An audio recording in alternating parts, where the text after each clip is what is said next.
മാരിവേലിൻ്റെ ഉപരിപഠനത്തിനുള്ള സമയമായി. 12ാം ക്ലാസ്സിൽ അവൻ മിടുക്കനായി ജയിച്ചു. അടുത്ത കലാലയത്തിൽ തന്നെ അവനെ അവൾ ബിരുദത്തിനായി പറഞ്ഞയച്ചു. പൊടിമീശക്കാരൻ മാരിവേൽ അവൾക്കൊരു ധൈര്യമാകാൻ തുടങ്ങി. ചേച്ചിയുടെ കഷ്ടപ്പാടുകളിൽ അവനും സഹായിച്ചു തുടങ്ങി. മാരിവേലിനോട് അവൾ തങ്ങളുടെ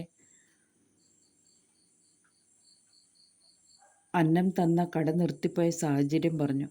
മാളുവമ്മയുടെ കഷ്ടപ്പാടും പറഞ്ഞു. അങ്ങനെ ദാമോദരൻ ചേട്ടൻ്റെ അനുവാദത്തോടുകൂടി ഇരുവരും കട ഒന്ന് പുതുക്കി പണിത് ഒരു ജോലിക്കാരനെയും വെച്ചു.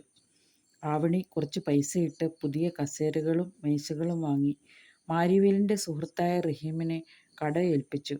അവൻ്റെ ഉമ്മയെയും അവരുടെ അകന്ന ബന്ധത്തിലുള്ള ഒരു സ്ത്രീയെയും കടയിലെ വെപ്പുകാരാക്കിയെടുത്തു. മാളുവമ്മയെ മേൽനോട്ടക്കാരിയാക്കി. വൈകുന്നേരം ക്ലാസ് വിട്ടുകഴിഞ്ഞാൽ മാരിവേൽ ഓടിയെത്തും. കടയിൽ കട തുറന്ന് ഒരാഴ്ചയായപ്പോഴേക്കും ധാരാളം ആളുകൾ കടയിൽ ഭക്ഷണം കഴിക്കുന്നതിനായി എത്തിത്തുടങ്ങി. പുതിയ ഭക്ഷണം, നാട്ടിൻപുറത്തെ ഭക്ഷണരീതി ആളുകളെ അവിടേക്ക് അടുപ്പിച്ചു. മാളുവമ്മയുടെ പഴയ മാസപ്പടിക്കാരെല്ലാം വന്നു തുടങ്ങി.